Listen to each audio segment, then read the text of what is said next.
Welcome to Relation Tales. Please like this video and subscribe Relation Tales. We're grateful for each and every one of you. Let us know where in the world you're tuning in from. We'd love to hear from you in the comments. Let's begin. The truth doesn't always arrive like a storm.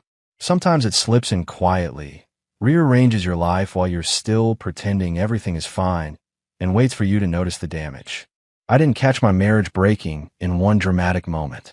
It unraveled in pieces. Missed dinners, half-listened conversations, the way silence started lasting longer than comfort ever did. I'm Daniel Moore, and for most of my life, I believe stability was built through consistency. Wake up early, brew coffee the same way every morning, leave notes on the fridge even when they felt unnecessary. I worked in corporate compliance, numbers, contracts, patterns.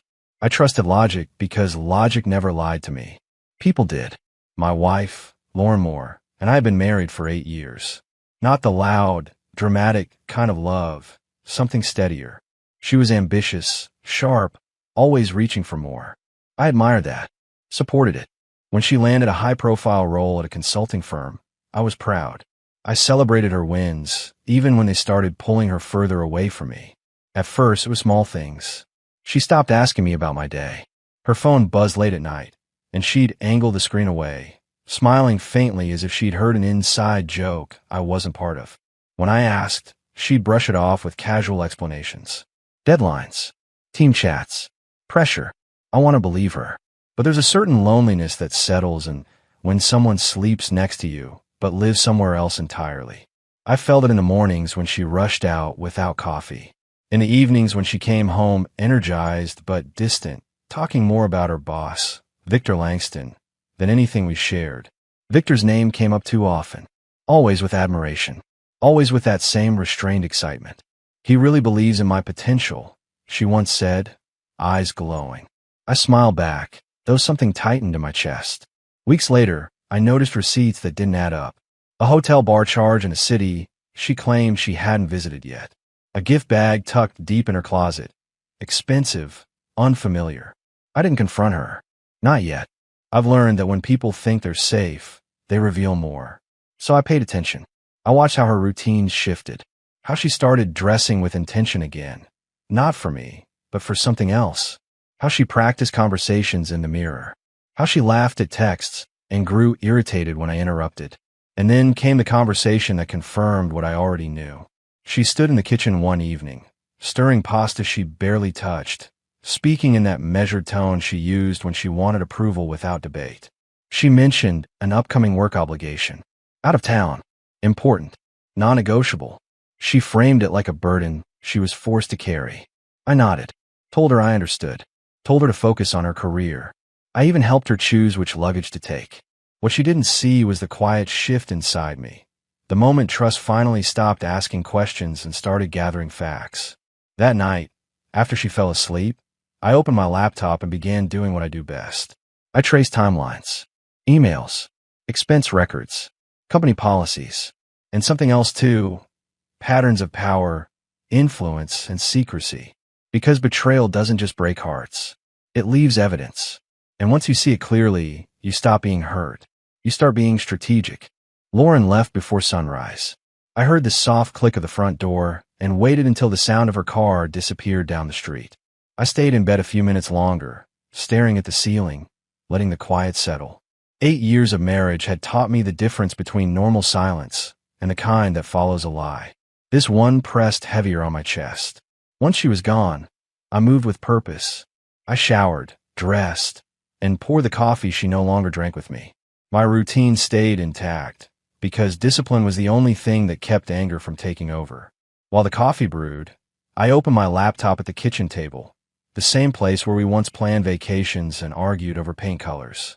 Now it was my command center. I didn't start with her phone. That would have been too obvious, too emotional. I started with what I knew: company structures, expense reports, internal policy language. Victor Langston's name showed up everywhere. Approval chains, travel authorizations, mentorship meetings logged late at night. On paper, everything looked clean, too clean. But compliance isn't about what's written. It's about what's missing. Lauren's recent travel didn't align with her team's schedules. Her performance reviews were glowing, Yet her workload didn't reflect the praise. Promotions were fast, raises faster. Patterns like that always leave fingerprints. By noon, I found a first real fracture. A consulting invoice tied to a vendor Victor personally approved. The services listed were vague: strategic alignment, executive collaboration. But the billing location matched the same city as Lauren's trip. A luxury hotel, booked repeatedly under different internal codes. I leaned back in my chair, exhaling slowly. So that's how you hit it. The hurt came in waves. Not loud, quiet, sharp, almost surgical. I thought about the nights she came home distracted, the way she flinched when I reached for her hand, how intimacy became scheduled instead of natural. She wasn't just drifting away. She was being redirected, and Victor knew exactly what he was doing. That evening, I called Lauren.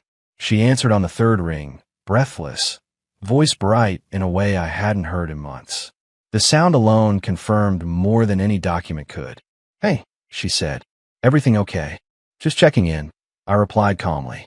"How's the trip?" A pause. Then carefully, "Busy. Meetings all day." I smiled at the lie. "Make sure you rest. You've been working hard." She thanked me, told me she missed me, said it quickly, like a line she needed to get through. After we hung up, I didn't feel angry anymore. I felt focused. The next call I made wasn't to confront her. It was to Robert Klein, the company's external legal counsel, a man I'd worked with once before during a regulatory review. He owed me a favor, and more importantly, he respected precision. I didn't accuse anyone. I asked questions, hypothetical ones. "What happens," I said, "if an executive blurs professional boundaries with a subordinate and masks personal travel as business expenses?" There was a long pause on the other end. "That depends," Robert replied carefully. "On evidence." "I can get that," I said. "And if I do, then people lose more than jobs," he answered. That was all I needed. The next day, I flew out, not to confront, but to observe. I stayed 2 hotels away from the one Lauren and Victor favored. I didn't follow them. I didn't need to. People comfortable in their deception leave doors open. I saw them once in the lobby. Lauren laughed at something Victor whispered, her hand brushing his arm in a way that used to be reserved for me.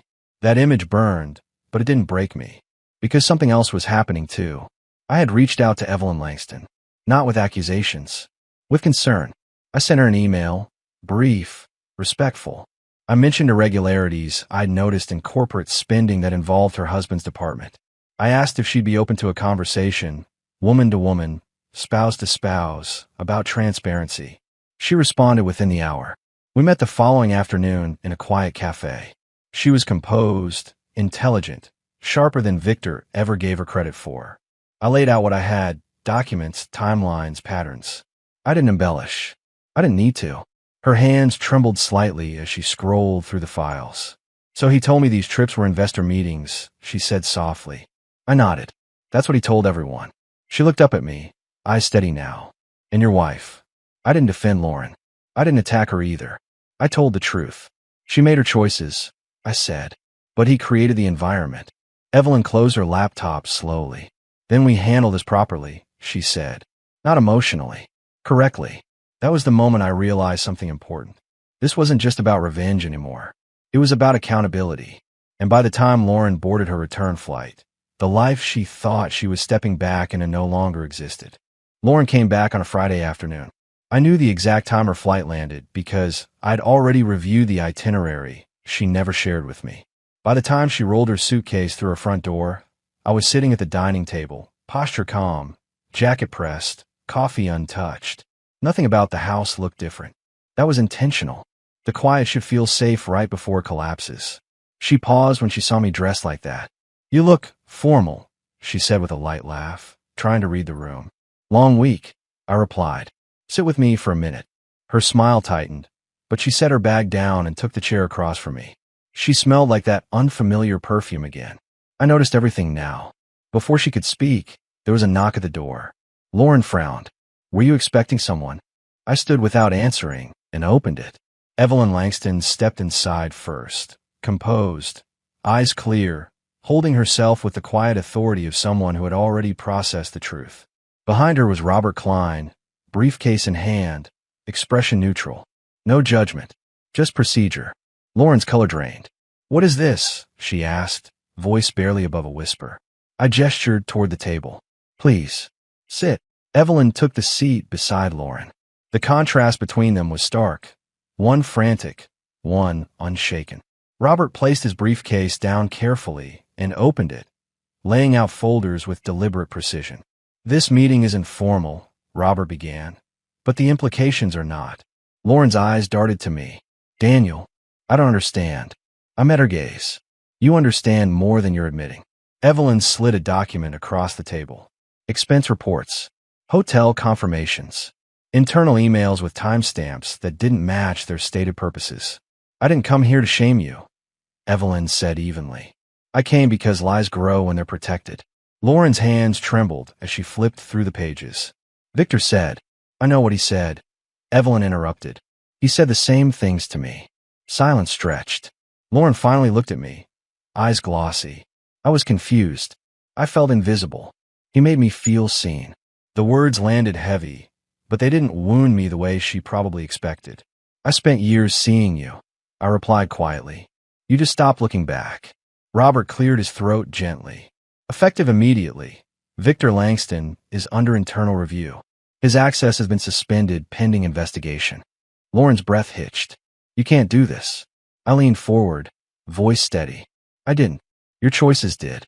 Her eyes flicked to Evelyn. "Please." I didn't mean for her to go this far. Evelyn studied her for a long moment. "Neither did I, when I trusted my husband." That was the last thing she said to Lauren. Robert gathered the folders. "There will be follow-up communication regarding corporate matters. As for personal matters," he looked at me, "that's between you." They stood and left without another word. The door closed softly behind them. Lauren broke down then. Not loudly, quietly. The kind of crying that comes when consequences finally arrive. "I didn't think you'd find out," she whispered. "I know," I said. She reached for my hand. I didn't pull away immediately. I let her feel the stillness, the absence of warmth that once lived there. "I can fix this," she said desperately. "I'll quit. I'll cut him off. We can start over." I stood, slowly removing my hand from hers. "Starting over requires honesty," I said. "And you built this on secrecy." She followed me into the hallway, panic rising. "So that's it?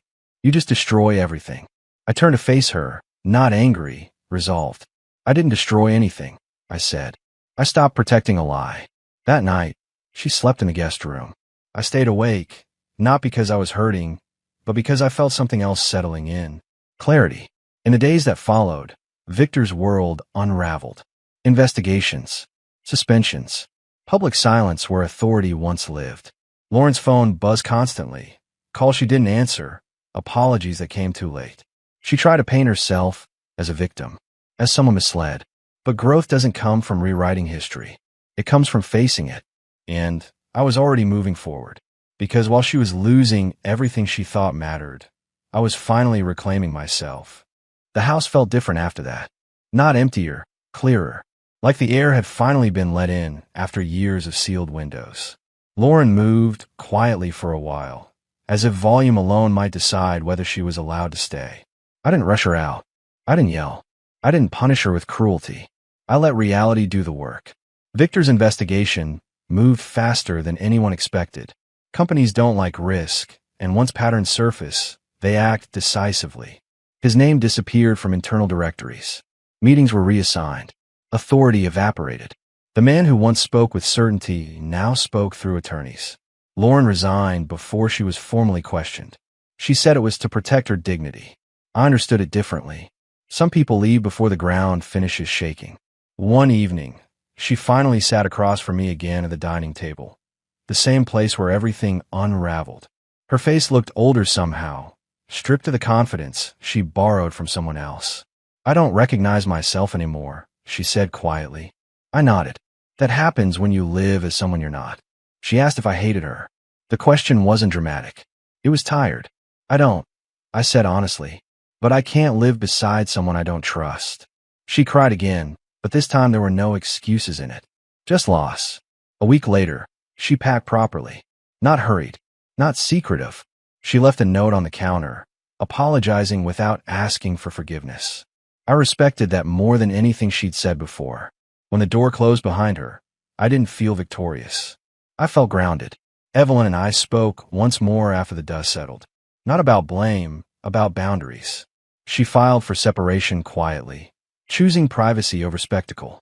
There was strength in that. We didn't stay in touch. We didn't need to. Some alliances exist only for the moment truth is required. As for me, I stayed exactly where I was. I kept my routines. Morning coffee, evening walks, work that demanded precision. But I changed one thing. I stopped shrinking myself to keep someone else comfortable. I filed for divorce when I was ready, not when anger demanded it. The process was clean, controlled, final. Lauren tried once more talk, months later. She said she was rebuilding, that she'd learned hard lessons. I believed her. Growth often comes at high cost, but growth doesn't always mean reconciliation. I hope you become someone you're proud of, I told her. I just won't be there to see it. Walking away felt less like revenge and more like reclaiming ownership of my life. People think justice has to be loud to be satisfying.